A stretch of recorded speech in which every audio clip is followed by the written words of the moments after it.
Allahu Akbar.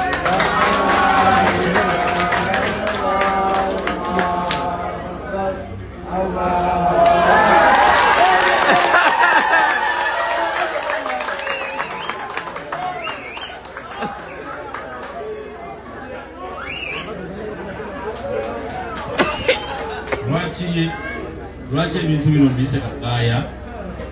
abakyala bano saabayise kubalaga nti mbagulidde emmotoka kubanga babadde n'emmoloka naye babadde n'emmoloka za wansi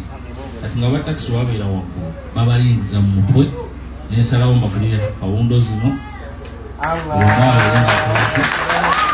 waliwo eggulu